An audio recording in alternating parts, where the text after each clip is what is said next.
What was that? With these, do you want me to be kind or honest? We have had some ideas of like fun products that we make prototypes of that we're trying. We might do some of them, so maybe we shouldn't say. Hello, I'm Adam. I'm the design director at Nothing. My name's Tom Ridley. I'm Experience Design Lead. Hi, it's Joseph, technologist at the design team at Nothing. I'm Félicien. I'm industrial designer at Nothing. And today we are reacting to community concepts.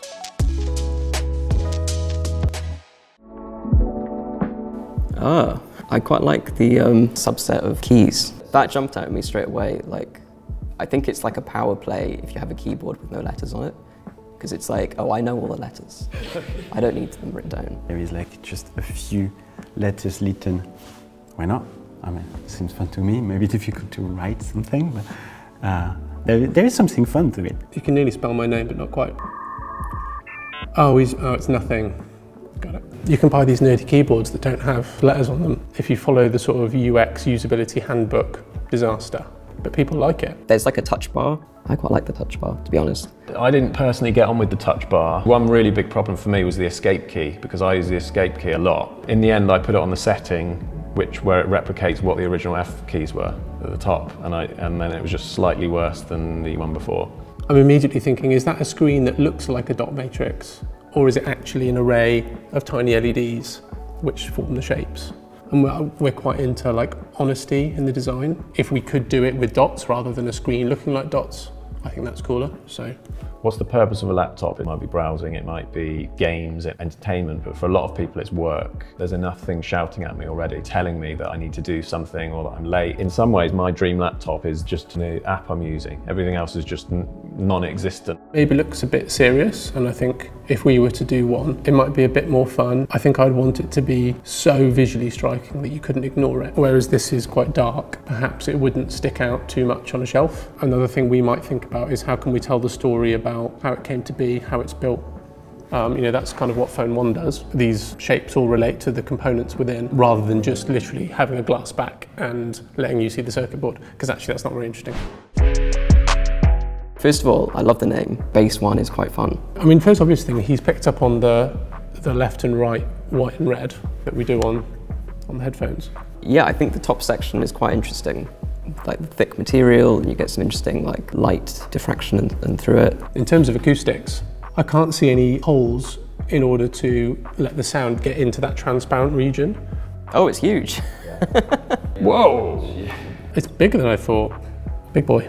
Wow, look at the size of that. I mean, that looks pretty fun to me. This is really interesting. That's a good render, unless he's made it. It is a render. Nice render. It really pops out at you with this background and the colour in it, the like geometric nature of it. This looks like something you could like print and assemble at home if you've got a 3D printer. You know, the caliber of the balls that the thing seems to sort can be painful. Yeah, safe to use on humans. So that's good. No, there is something playful to it that I enjoy looking at and thinking about having. It's also version 1.05923, so I'm interested to see the other 5,000 iterations. I think it's an interesting approach. It is quite kind of ray gun from early sci-fi films and books. And it's going to make a great sound as well when it pops out at the end, I'm sure. So yeah, there is definitely a chance for like some fun, light, and why not techie devices that we could design. Toys, yeah, Nothing toys. It's a really fun idea. We've got to think about what can we bring to it that is different and why is it worth it? Like all the great toy companies, you're trying to do something fun. I think this is really fun because it's someone who's like got their own style, but they've taken a bit of inspiration from us. So yeah, I think it's a great project. We have had some ideas of like fun products that we make prototypes of that we're trying. We might do some of them, so maybe we shouldn't say. My first thought on that is, well, it might be under your desk, so you might not actually see it. This is a good example of like a Nothing product looks like a Nothing product, not because it's got a transparent cover on the top. It's because the approach has led us there. It would be good to trace the steps that the designer went through to get here. If you did a screen, in addition to the main information, is there some other information that you could convey in the peripherals or somewhere else on the desk. That feels more exciting to me. When we're working on concept, there's almost like two levels to it. One level is what we've gone through to get to this point, the thinking we've done, the research we've done. The concept itself is like the tip of the iceberg. The other level is completely top level, putting yourself in the position of someone who's just seen it. What does it say to you as a fresh person? And it's that gut instinct which is what other people are going to have. So it's very subtle to figure out what is a nothing product, you know, what makes us us, and we talk all the time about it. Ladybirds. Did we do ladybirds? Yeah. Coccinelle, how do you call coccinelle in English? Ladybirds. Ladybirds? That's good. But I think I prefer this, where you can see how the material goes in and where like a strap might slide in. I don't know how that would work in practice, but I like that. I think the bandit is gonna snap out because it doesn't seem like really secure. Man, there is something like really enjoyable and relatable, and some things that, you know, your brain can find back without looking at it. You know, just like scrolling with a wheel or like clicking on a button. What is, if it's like a short travel click, long travel click, is it really soft? Is it noisy? There is definitely like these elements of like physicality and how you interact with the product in a physical way. Yeah, think also about the interaction that you have with your device. It's good to try something like different that no one else is trying maybe. So yeah, it's good.